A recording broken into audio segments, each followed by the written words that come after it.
New York City never stops. It moves like a living thing, chaotic, relentless, indifferent. The streets don't care who you are. They don't care if you're rich or famous, struggling or invisible. Out here, you're just another body in the crowd. I learned that in the strangest way. We were filming in Midtown near 42nd Street, one of the busiest stretches in the city. The movie was about a man who loses everything. His job, his home, his dignity, and has to fight to find his way back. Ironically, to play that role, I had to disappear into the very world I was portraying. The setup was simple. I sat on the sidewalk in an old suit, the fabric wrinkled and worn just enough to look authentic. No camera crew in sight, no lights, no trailers, just me, blending into the real city. People walked past, heads down, eyes forward, rushing to wherever they needed to be. Some gave me a quick glance, then looked away like I was something they wished they hadn't seen. Others didn't look at all. It was strange being ignored like that. I've spent decades in the public eye. People usually light up when they recognize me. They smile, ask for pictures, tell me how much they loved The Fresh Prince or Pursuit of Happiness. But out here, in this suit on this sidewalk, I was nobody. Just another black man on the street, just another homeless guy in their way. Some people crossed the road to avoid me. Others tightened their grip on their bags. A couple of guys walked past and chuckled. "Man, you see that dude? He looked just like Will Smith," one of them said. "Yeah, right," the other laughed. Will Smith wouldn't be sitting on the ground like that, and they kept walking. I wasn't surprised, but I felt it. The air was thick with indifference. A city this big, this fast, doesn't have time for people who've fallen behind. It made me wonder, how many times had I walked past someone just like this? How many times had I assumed their story, labeled them in my head, then kept moving? Then, something unexpected happened. A small hand reached toward me, holding a piece of bread. I looked up. A little girl, maybe 8 or 9 years old, stood in front of me. She had light blonde hair pulled back into a ponytail and wore a purple jacket that was slightly too big for her. She didn't seem nervous. She didn't hesitate. She just held out the bread, like it was the most natural thing in the world. I stared at it for a second, then at her. "For you," she said simply, and just like that, the city, the noise, the indifference, it all faded away. For a moment, I just sat there, looking at her, my mind struggling to catch up with what was happening. People had been walking past me all day, their eyes sliding over me like I was nothing. Some had gone out of their way to avoid me, like I was a stain on their perfect city. And then here she was, this little girl, standing in front of me like none of that mattered, offering me something as simple as a piece of bread. I swallowed. "You sure about that?" I asked, my voice low, rougher than I meant it to be. She nodded without hesitation. "I just got it from the bakery," she said. "It's still warm." I hesitated. It wasn't about the bread. It was about why. Why had she stopped when no one else had? Why had she seen me, really seen me, when all the grown-ups had trained themselves to look away? Her eyes, big and curious, held no judgment, no fear, just kindness. I reached out, taking the bread from her small hand. It was warm, just like she said, soft, fresh. It smelled like something good, something made with care. "Thank you," I said, my voice quieter now. She smiled, like it was the easiest thing in the world. Then, before I could say anything else, she turned and walked back toward a woman standing a few feet away. Her mother, I guessed, a tired-looking woman with the same blonde hair, juggling a shopping bag in one hand and a coffee in the other. She hadn't stopped, hadn't even noticed what her daughter had done. I watched them disappear into the crowd, the girl's purple jacket blending into the sea of people. And just like that, she was gone. But I wasn't the same. I sat there, holding that piece of bread, feeling something shift inside me. This wasn't a movie.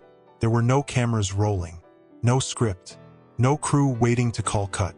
And yet, what had just happened was more real than anything I'd felt in a long time. I looked around. The city hadn't changed. Cars still honked, people still rushed past.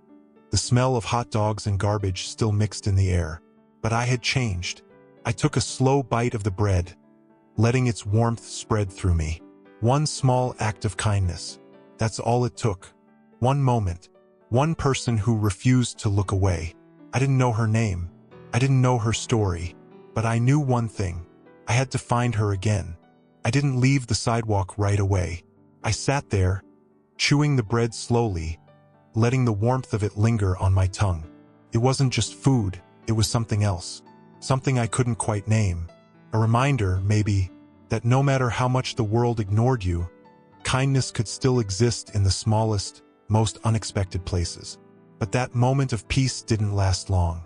A group of teenagers passed by, laughing about something, their sneakers slapping against the pavement.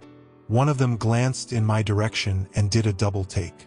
"Yo, hold up," he said, grabbing his friend's arm. His voice was loud enough to cut through the city noise. I could feel it coming before it happened. That shift. That moment when someone goes from seeing nothing to seeing everything. The kid squinted at me, his eyes narrowing in disbelief. "No way," he muttered. Then, louder, "Oh, is that Will Smith?" His friend turned, looked at me, then back at him, then back at me again. "Nah, man," the second kid said, shaking his head. "That ain't him." The first kid wasn't so sure. He pulled out his phone, staring at the screen as he swiped through pictures. Then he looked at me again, his mouth slightly open. "Dude, that's him. That's Will Smith sitting on the ground like he homeless or something." I sighed. The moment was over. In seconds, they were both standing over me, their excitement growing. "Yo, Will. Man, what are you doing out here like this?" The first kid asked. "You okay? You shooting a movie or something?" I didn't answer right away. I wasn't mad at them, not really.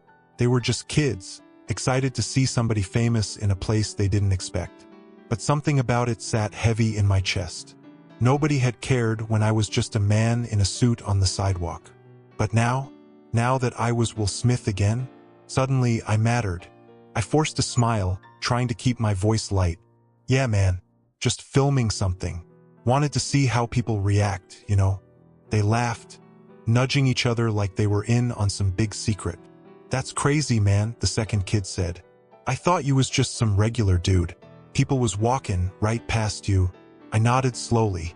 "Yeah," I said. "They were." More people started noticing. A woman a few feet away looked over, her eyes widening. A guy in a Yankees cap whispered something to his friend, pointing in my direction. Recognition spread like wildfire.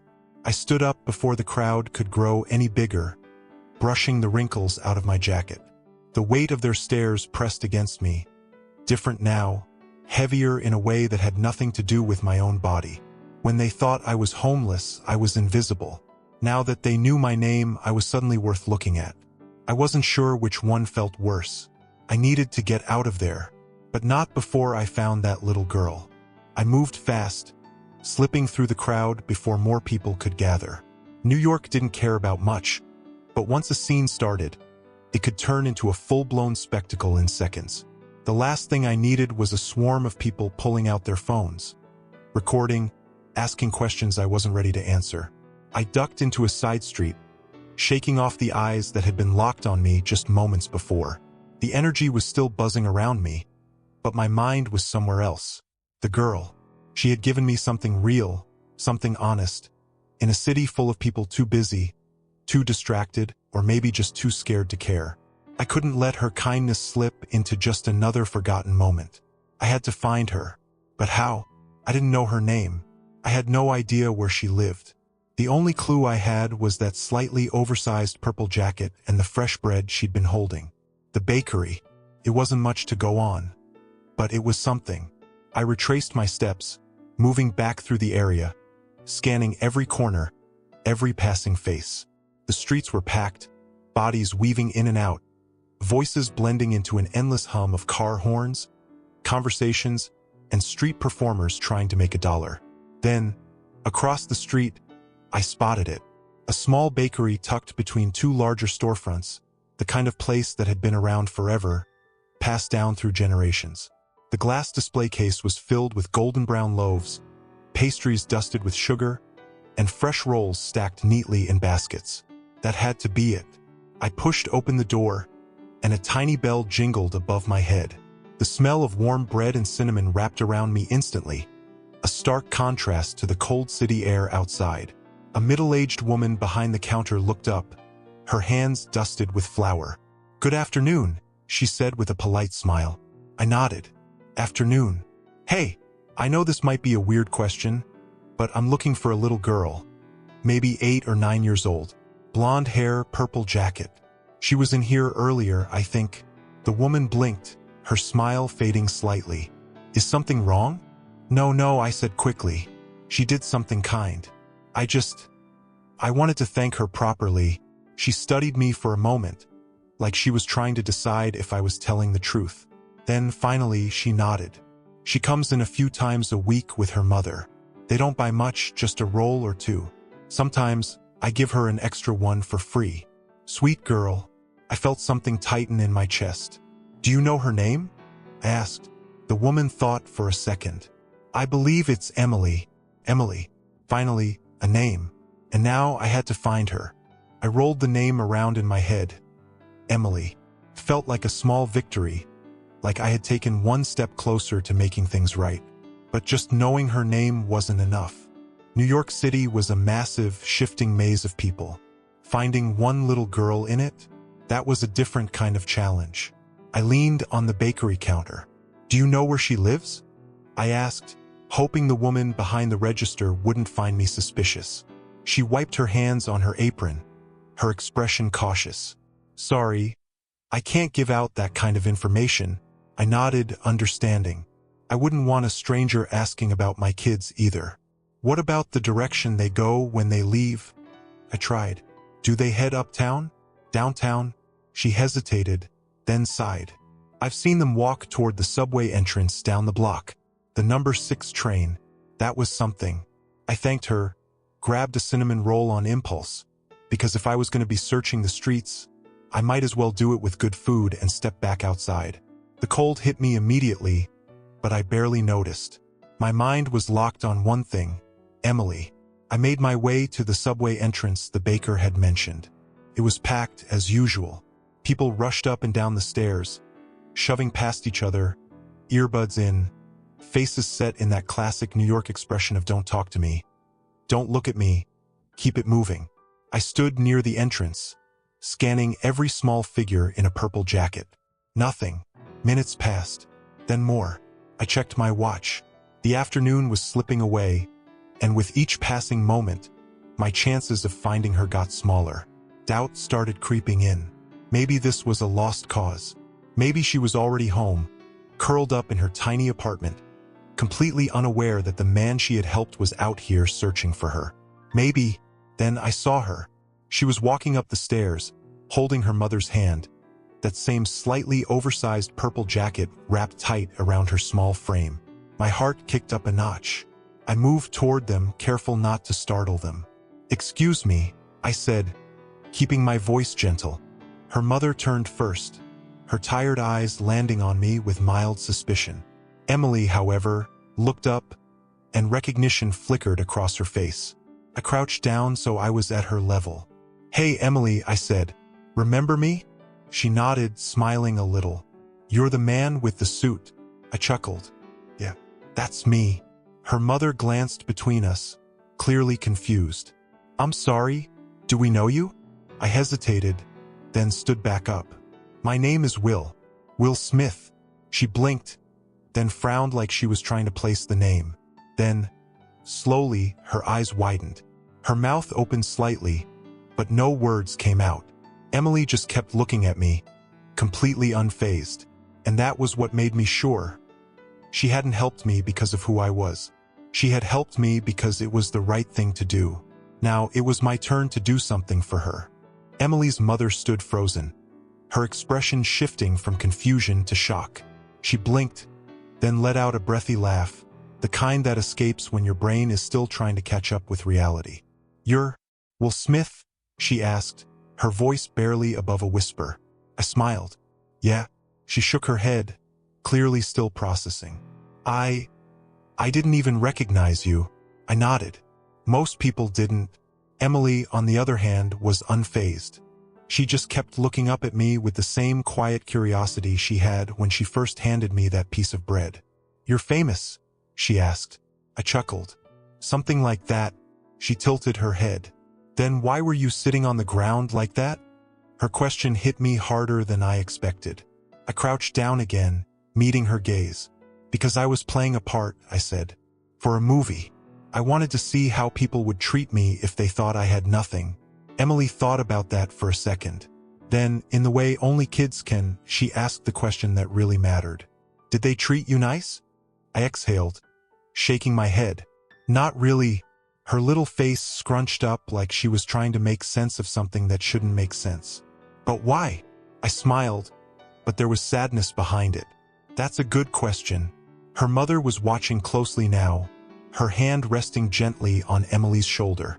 There was something in her eyes, something I had seen before, a quiet weariness, the look of someone who had been through things, who had struggled, who had learned to expect that the world wouldn't always be kind. I stood up, turning to her. "You've raised a good kid," I said. Her expression softened. "She's got a big heart," she murmured. I glanced back down at Emily. "And because of that, I want to do something for you." Her mother tensed slightly. "Oh no, that's not necessary." "I know it's not," I interrupted gently. "But I want to." I reached into my pocket, pulling out a small notepad I carried for notes between takes. I scribbled down my assistant's contact information, tore out the page, and handed it to Emily's mother. "I don't know what your situation is," I said, "and I don't want to assume anything. But if you'll let me, I want to set up a college fund for Emily. Full tuition. Any school she wants." Emily's mother's breath caught. Her hand trembled slightly as she took the paper. She looked at me, then at her daughter, then back at me again. "I don't know what to say." I smiled. "You don't have to say anything.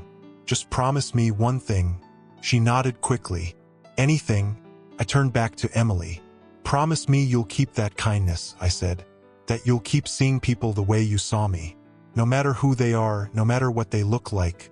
Emily grinned, her small fingers tightening around the sleeve of her mother's coat. "I promise." I believed her. As I stepped back, I took one last look at her. This little girl who had seen a man, not a situation, who had given without expecting anything in return. Maybe she'd remember me years from now. Maybe she wouldn't, but I'd remember her. Because kindness, real, unfiltered kindness, has a way of sticking with you. If the story resonated with you, share it with those who need to hear it. Let's start conversations that matter and that will lead to change.